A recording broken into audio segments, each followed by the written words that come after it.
So here's Pat Spangler of Spangler Vineyard in Southern Oregon. Whereabouts in Southern Oregon? Are you in the Rogue, or what's the deal? I'm in the Umpqua. The Umpqua. Oh, it's been a while. The fruit for this comes from the Rogue. Oh, I see. Okay. It's not quite hot enough at my vineyard site and in the Umpqua to grow Petite Sirah. Sure. We grow Cabernet and Syrah, but not Okay, Petite that Sirah. makes better sense. Yeah, So you're Pinot country. No, we're too hot for that. In the Umpqua. In the Umpqua, yeah. Well, what do you think of the right varieties there? And the southern part of the Umpqua is quite hot, so Cabernet Sauvignon, Cabernet Franc does well. Our neighbor's famous for their Tempranillo. Oh, cool. Syrah grows great. Okay, and you think the Rogue, you need a little more heat than that? Than what we have to grow Petite. Yeah, Petite needs more heat. The Rogue is hotter. So we could sort of say it's more like the Medoc than, say, Saint-Emilion. Yes, actually, that's a good comparison. Yeah, okay.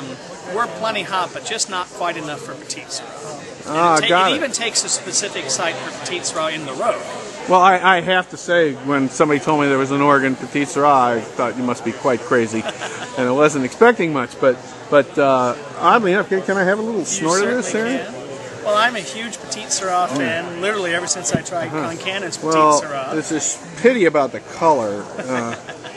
Look at that son of a gun. Okay, so what I noticed, I was expecting something a little on the wimpy side, especially because what we've seen in California, let's say in the Russian River, is that any place where there's fog, that the tea doesn't color up very well. So I guess you must be in a part of the Rogue where both the rot problems are not really there, and you don't have so much fog. Correct.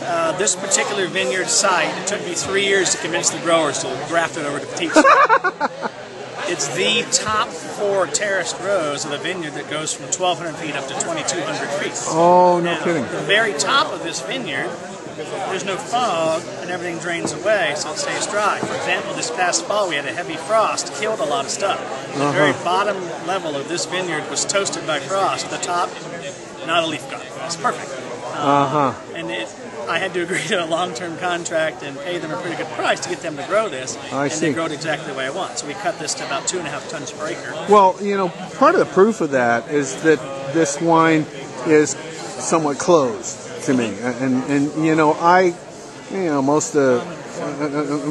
most consumers, they look at that and go, well, I just don't get a nose here, or even a little bit of stinkiness, but what I saw was a lot of longevity potential here, and I wasn't expecting that. I wasn't expecting this much tannin or this much depth. How do you try to manage that? Petite Sirah has so much color in general if it's grown correctly that it's not that hard to get color. And it also has a lot of tannin. I actually cool ferment it quite a bit to keep the excess tannin down, to keep it more in balance. Now, it's ironic when you talk about the wine being closed and you talk about wines being a little stinky and stuff. I practice a relatively oxidative winemaking process. So when you take the wine out of the barrels, it still has dissolved oxygen. Then you put it into a tank. Well, that oxygen is what helps lift the nose and lift the flavors so that you can smell it. It's the reason you put it in a glass and swirl it, get air in there. Yeah. Now, since I do that, instead of a heavily sulfide and very reductive winemaking environment, I have it oxygenated. Put it in a tank, that oxygen starts to go away. When you bottle it under nitrogen and argon, which we do, you get bottle shock, and it's really a chemical process. The oxygen's all gone now.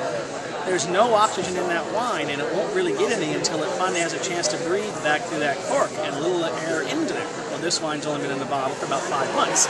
Given another year, it will be much more oak, and that's true of most things. So you go from oxygen to none of it at all, it closes the wine down. Well, what I find with my own wines is that, if you give some oxygen, that it actually increases the antioxidant power of the wine. It's kind of like working out with weights. You don't get weaker, you get stronger. You do it right, and so a little bit of moving the wine around may actually exacerbate that in the short term. Long decanting, couple hours. But you don't want to quench the wine because then you lose the aging potential. I think this is an interesting wine, and sometimes to mimic aging of a wine like this, a closed wine, although it's not totally closed, there's still fruit. No, absolutely. If you'll take a bottle and pour off just a teeny bit to about the shoulder, stick the cork all the way back in it. Leave it there for a week. Try it each day for a week. I find that each day it almost mimics a year. Uh-huh. And how long does it take to... Yeah, that makes sense. Okay, well, what a treat. Thank you so thank much, you very much for your crazy experiment, and you're really opening up a potential that none of us had expected. Well, thank you. We're having fun with it.